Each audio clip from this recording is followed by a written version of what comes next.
Bonjour.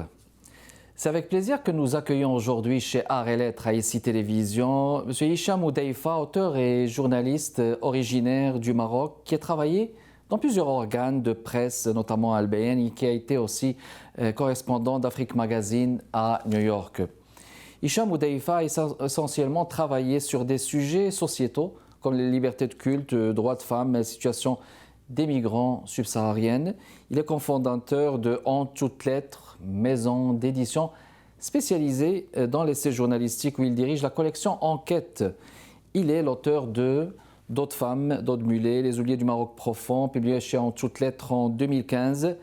Auteur aussi de Extrémisme religieux plongé dans les milieux radicaux du Maroc, publié chez En toutes lettres en 2017. Son tout dernier livre s'intitule Enfance au Maroc, une précarité en multiples visages, paru en 2020 chez En toutes lettres. Ici Kamal Benkiran, bienvenue chez Art et Lettres et je vous souhaite la bienvenue avec nous, Hicham. Merci beaucoup, merci de votre accueil, cher Kamal. Mais ça fait plaisir, d'autant plus que vous nous parlez d'Amman en Jordanie. Vous êtes présentement en Jordanie, mais pas au Maroc. Vous êtes en Jordanie, dans ce beau pays, vous êtes quelque part pour une intervention, vous l'avez dit dans les coulisses, mais vous avez si aimablement accepté de faire tout de même l'entrevue. Auteur, journaliste, vous couvrez des sujets de société qui sont d'actualité et comme la condition de la femme, l'extrémisme, l'enfance au Maroc. Vous y allez dans des sujets profonds avec beaucoup d'objectivité.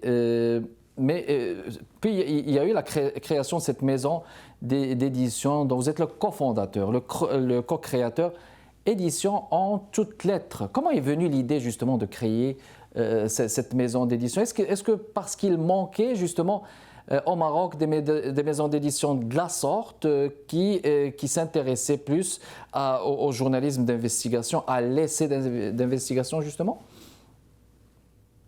Merci beaucoup, Kamal, pour cette question. Au fait, nous avons cofondé avec Kenza Sfrewi, qui est mon associé, la maison d'édition En toutes lettres en 2012, principalement parce que nous deux, on était des journalistes dans un magazine qui s'appelait le Journal hebdomadaire, Oui. lequel journal qui a été fermé par décision de justice en janvier 2010. Et donc, la décision de créer En toutes lettres était mue par le désir de continuer cette aventure du journalisme d'investigation qu'on avait commencé au journal et de continuer cette quête de vérité, d'intérêt public à travers l'enquête d'investigation. Et donc, nous avons créé cette maison d'édition et on a créé un pôle enquête dedans, puisque la maison d'En toutes lettres sort également des livres en sciences sociales et humaines.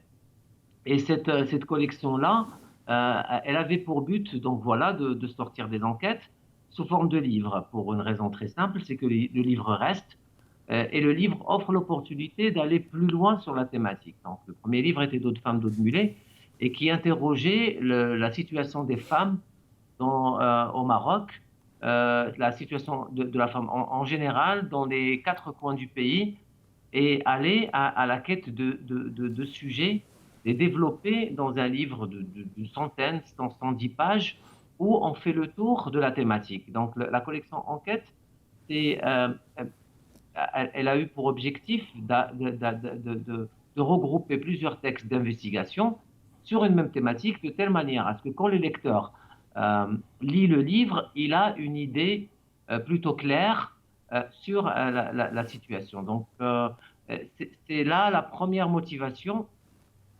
dans toutes lettres. Et la deuxième motivation, c'est que en sortant des livres de la sorte, et du fait qu'on est des journalistes, et heureusement on jouit du respect de nos pairs, ces livres-là ont pour vocation de créer le débat sur une thématique. Donc, quand on travaille sur la précarité féminine, on interroge les politiques publiques en termes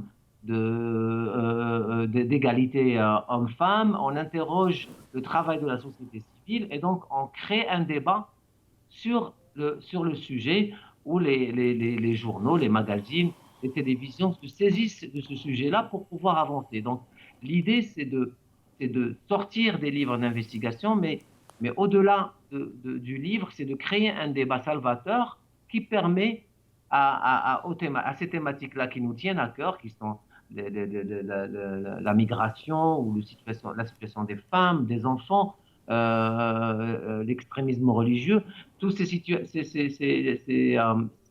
thématiques-là, notre désir, c'est de les faire avancer à travers un débat public. Donc voilà, en général, c'est les motivations qui nous ont menés à créer cette collection enquête au sein de la maison d'édition. Très bien, très bien. Alors, donc, vous venez de dire que c'est pour créer un débat de société, ce qui est intéressant en soi. Mais en même temps, donc vous êtes bien placé pour savoir que le Maroc est dans un boom économique, n'est-ce pas? Et que la plupart des gens pensent que le Maroc d'aujourd'hui n'est pas celui d'hier, comme si, donc aussi, on a l'impression que comme si vous y allez à contre-courant donc, des choses. Mais vous, dans le fond, c'est de pouvoir dire la vérité comme elle est, d'aller avec beaucoup d'objectivité dans vos investigations. C'est une excellente question. Effectivement, nous sommes contents de voir que le Maroc des années de plomb, le Maroc d'aujourd'hui n'est plus le Maroc des années de plomb. C'est-à-dire, on n'a pas de disparition forcée, on n'a pas le climat qui régnait à un certain moment, heureusement d'ailleurs. Mais nous sommes là aussi pour interroger les réalités et les problématiques actuelles.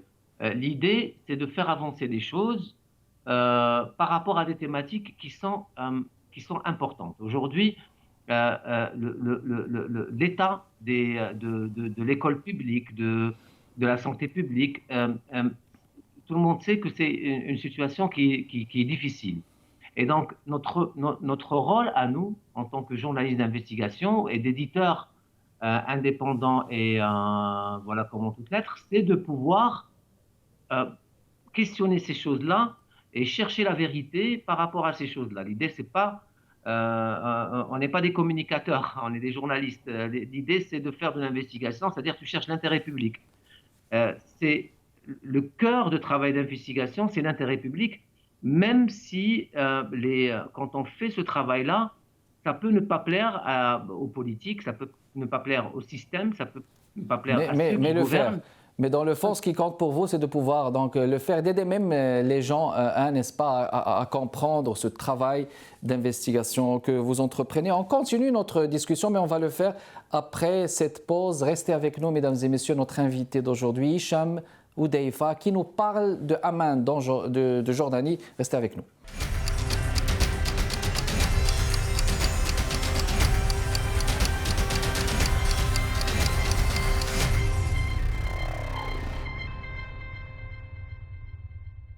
On est de retour avec vous, mesdames et messieurs, dans le cadre de Art et Lettres chez ICI Télévision. On accueille aujourd'hui Hicham Oudeifa, auteur et journaliste. Son tout dernier, c'est Enfance au Maroc, une précarité en multiples visages, dont on va parler dans les prochaines minutes.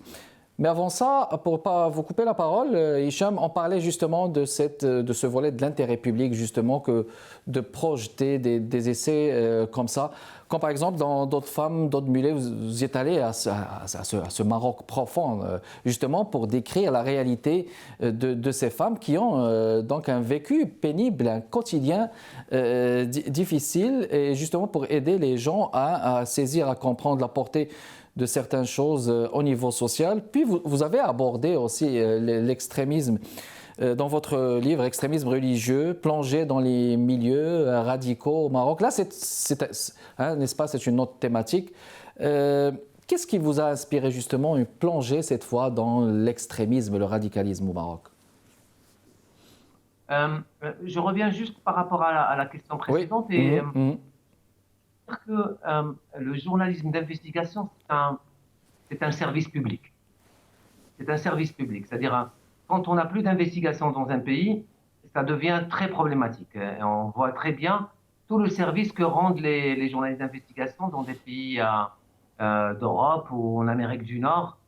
Et donc, c'est quelque chose vraiment à laquelle vraiment on tient et à laquelle le citoyen doit tenir. Parce que c'est des gens, c'est des garde-fous de ce qui se passe dans le pays, et donc c'est d'une importance vitale. Alors pour ce qui est de l'extrémisme religieux, c'est un livre que j'ai sorti en début 2017, mais dont le travail a été effectué en 2015 et 2016.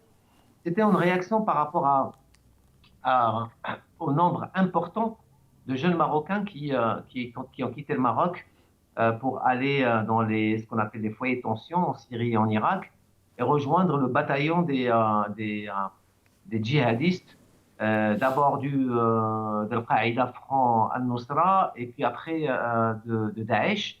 Et pour moi, c'était important quand je voyais un peu comment les gens en parlaient, notamment dans la télévision française, puisque nous, on suit beaucoup au Maroc les télévisions françaises. J'étais j'étais pas satisfait de ce que j'entendais parce que c'est des gens qui parlaient de manière théorique. Et donc, moi, je me suis dit, allez, Hicham, il faut le faire. Et donc, j'ai fait ce terrain-là à Tanger, au nord du Maroc, dans plein de villes du nord du Maroc, parce que, faut-il le rappeler, le tiers de ces djihadistes-là sont partis du nord du Maroc. Mais également, j'ai essayé de chercher les origines de cet extrémisme-là dans les manuels scolaires qu'on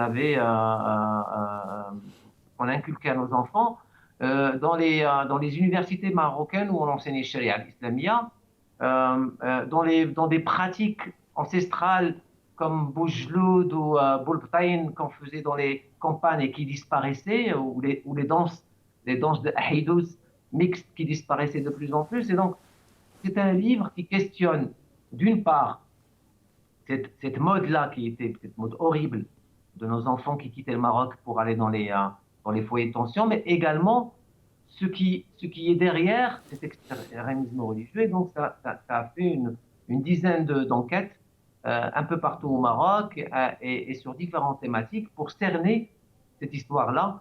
Et donc voilà, c'était pour moi un devoir que de le faire pour essayer de comprendre. Et c'est un phénomène très complexe, comme vous pouvez l'imaginer.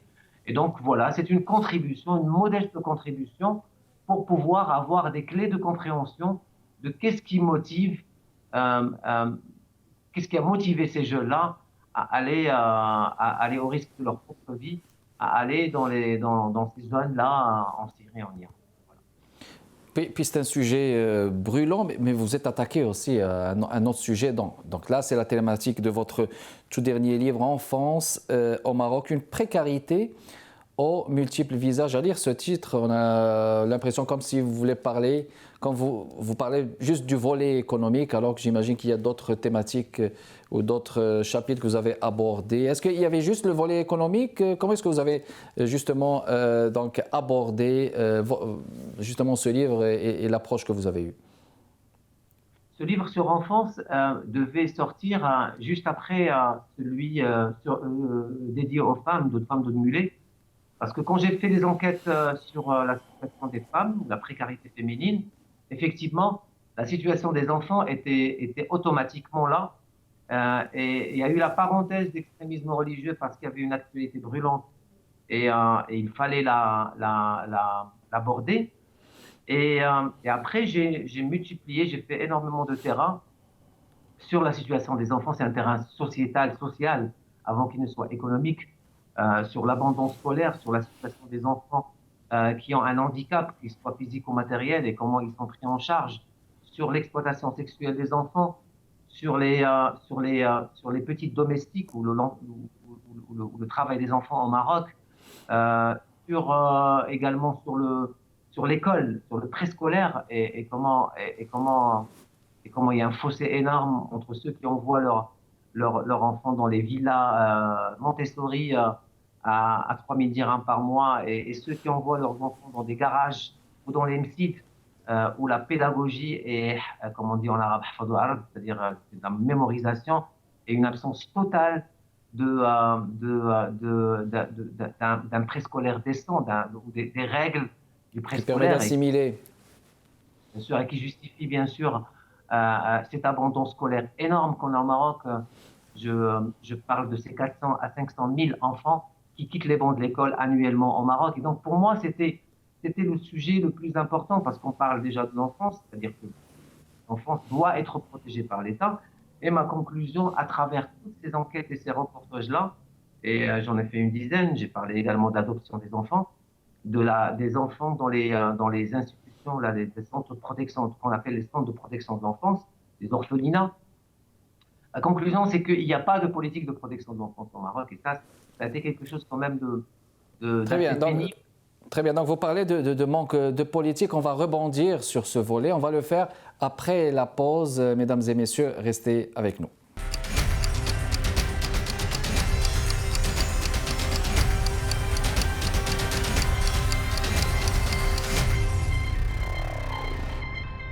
De retour avec vous, mesdames et messieurs, dans le cadre de Art et Lettres, pour continuer notre conversation avec notre invité de ce jeudi, Hicham Houdeifa, auteur et journaliste, qui nous parle de Amman, de la Jordanie. À propos de son livre Enfance au Maroc, une précarité en multiples visages, Hicham, on parlait justement d'extrémisme religieux tout à l'heure, thématique qui est que vous avez abordé dans l'un de vos livres. J'ose présumer aussi qu'il y a une cohérence. Il y a ce fil invisible assez sacré. Quand on parle d'extrémisme, il y a aussi l'exploitation des enfants automatiquement. Donc les enfants, ils sont là et puis ils sont donc utilisés, exploités par des fanatiques qui utilisent la religion, n'est-ce pas, comme fond de commerce. Et vous parliez justement, pour relancer le débat avec vous, d'un manque de politique de la part du gouvernement. Voulez-vous justement nous en dire plus à ce niveau? Ce qui est remarquable, c'est que, juste pour rebondir sur ce sujet, c'est qu'il y a de l'argent. C'est-à-dire il y a des départements qui s'occupent de l'enfance au Maroc. Hein. Le problème, c'est que ces départements-là, il y en a plusieurs. Il y a le ministère de la Famille, hein, il y a la Jeunesse et Sport, il y a le ministère de l'Éducation, il y a le ministère de l'Intérieur, il y a l'entraide nationale, il y a les associations. Mais il n'y a aucune cohérence dans les actions de ces différents corps. Et aussi, il y a un grand problème, c'est celui de l'absence de ces corps, ce qu'on appelle les corps d'intermédiation, c'est-à-dire les assistants sociaux et les psychologues. On les voit, ils n'existent pas déjà, ils n'ont pas encore un statut légal au Maroc, et il n'y a pas une présence de ces corps d'intermédiation qui servent de relais entre l'enfant et les institutions, c'est-à-dire que c'est eux qui, quand il y a un problème, ils prennent la doléance de l'enfant, ils prennent la situation de l'enfant et ils la ramènent, trouver une solution. Ben, ces corps-là, malheureusement, sont presque inexistants dans les écoles publiques, dans les hôpitaux publics, et ce qui fait que l'enfance est laissée à l'abandon. Et ça, c'est problématique, bien sûr, et je parle bien sûr de l'enfance précarisée, c'est-à-dire celle qui représente 70 à 80% de la population marocaine.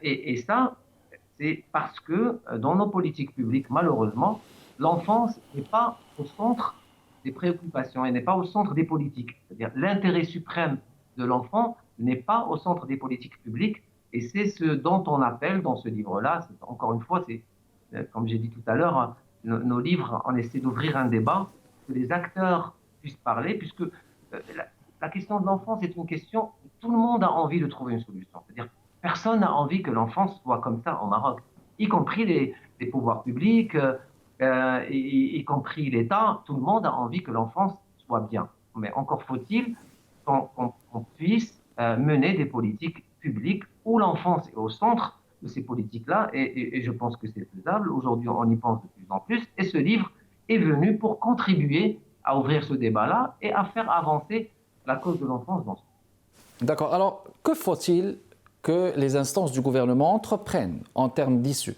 en termes de solutions pour la protection de l'enfance au Maroc? Alors, on parle aujourd'hui de dispositif territorial. C'est quelque chose dont parle l'État depuis des années. Les dispositifs territoriaux, ça veut dire qu'à l'intérieur d'un dispositif, on va mettre tous les intervenants de telle manière à ce que quand une information rentre, elle est analysée par tous les corps de telle manière à trouver une solution rapidement à une situation critique, quelle qu'elle soit cette situation-là. Malheureusement, ces corps-là n'ont pas été encore actionnés. Bon, il y a eu le Covid aussi qui a fait en sorte à ce que cette dynamique-là qui a démarré il y a quelques années s'arrête. Mais ces dispositifs sont une solution et, à mon sens, il faut aussi que la société civile, parce qu'on a la chance au Maroc d'avoir une société civile très très forte, et je salue, parce que j'ai l'occasion là de le faire, je salue le beau travail qui est fait par les associations, c'est grâce à eux. d'ailleurs que je fais ce travail-là, c'est grâce à eux que je peux faire mes enquêtes. Et cette société civile, elle a développé des bonnes pratiques, elle a développé des solutions. Et c'est des solutions qui peuvent être, c'est des solutions qui sont là et qui sont proposées gratuitement à l'État.